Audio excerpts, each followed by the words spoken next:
And furthermore, if you looked at the entire corn crop in Minnesota, which is an agricultural state, that would provide only two-thirds of our transportation needs. And looking at the U.S., take all the corn grown in the United States in a year, convert that into ethanol, that's 12% of our transportation needs. So corn ethanol really can never be enough to supply the gasoline that we currently use. Did you factor in the distiller's grain, the byproduct of the ethanol process, or did you eliminate that from the calculations? No, I didn't. I didn't take that into account. You're thinking of...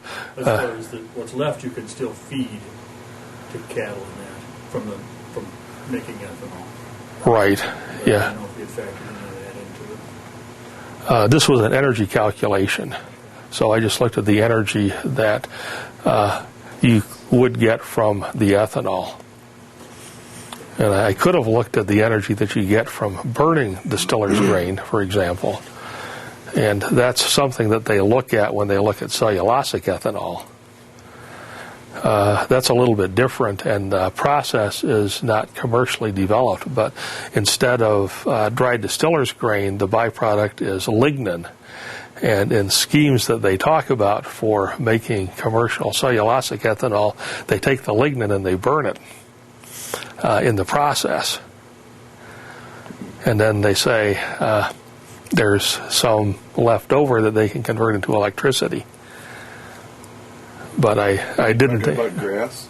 The cellulosic, is that the grass people that are trying to develop ethanol from switchgrass? Yeah, that's one way of doing it. And I've heard of David Tillman at the University of Minnesota has written about that, and has written about using a number of different species of prairie grass, I believe, as energy crops.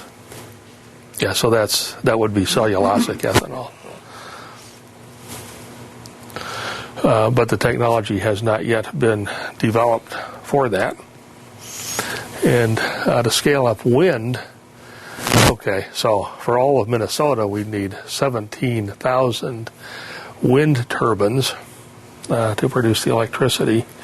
And now we have a little bit more than 1,000. So if you're talking about, let me go one more. There's the intermittency problem. But there have also been some really progressive laws passed in the legislature. There's the Next Generation Energy Act.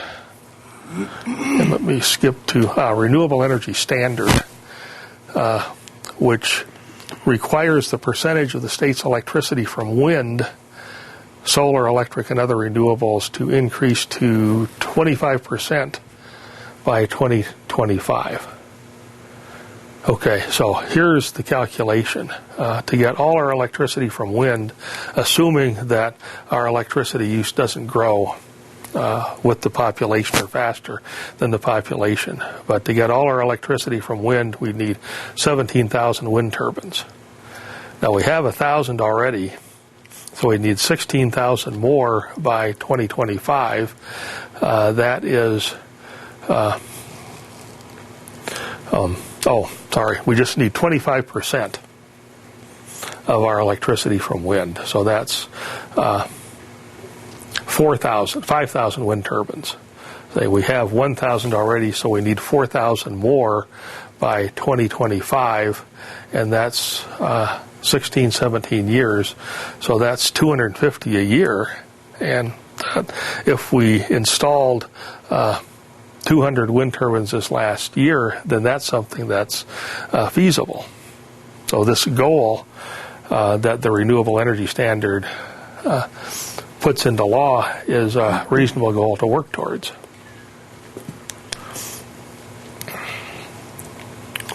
And any questions about that part? If you want to dwell a little bol longer on gasohol or alcohol, there's a lot of ways of looking at that, and some people feel that it just takes too much fossil fuel to make a gallon of alcohol to make it really on a big picture, a very smart idea. That's right. Mm-hmm. It just takes you have to distill at the end. I think, I don't know what these plants use, but I believe most of them are natural gas, aren't they? Lots of natural gas to fire them. Yeah, one in Lake Crystal uses natural gas. I know that. They toured their plant. Most of them do if they can get a hold of natural gas, but it takes a lot. Also, there's not, only a little over 60% of the energy in a gallon, is it about, of alcohol compared to gasoline? 70,000 to 100. 74 to 130. Yeah, 74 to 130. Yeah, so I was guessing it must be. So it just seems like it just doesn't seem like an answer. It might be worth pursuing it's kind of a crutch, but it's not an answer. Well, yeah, I'd agree with that. In my opinion, it's just a crutch. We can't possibly make enough of it. That's right. And I think the people that I talk to who support renewable energy say the same thing. And the figure that I've seen is it's net energy gain. So you add up all the energy that's required to grow the corn and then to make ethanol out of the corn, and you compare that with the energy that you get by burning a gallon of ethanol, and you gain about 25%. Oh, you do gain some. You do gain, yeah. Okay. I thought it might be even worse than that. I've seen a review article just recently in the literature that looks at a number of different studies, and the indication is that there is a net gain. It's just not very big. It's not. It's about as efficient as an internal combustion engine. 25% efficiency. Well, then you burn it in an internal combustion engine, and you reduce your efficiency. Right. That's right. Mm-hmm. But the same paper said that if you look at processes for making cellulosic ethanol, then the net energy gain is 5 or 6. So if that can be done economically, so you get 5 times more energy out than you put in. Oh, really? Yeah. Oh, that's more like it then. Yeah, it is. Mm-hmm. It is.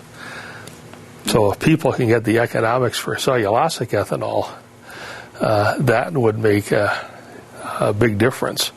And with regard to corn ethanol, people are saying, well, it's good because it got us off the dime and it got us thinking about renewable sources of energy, but it's not going to be the final answer. Right. With wind generation of electricity, is that generated as direct current on those turbines? No, that's AC current. Would there have been an advantage if we were operating on direct current? Would it take less energy, I guess, to make? I've heard that before, that you could store direct current. The storage capability is there. I'm not familiar with that. Like a car battery, or to actually generate the electricity, store it, and then to use it later. Right. Yeah.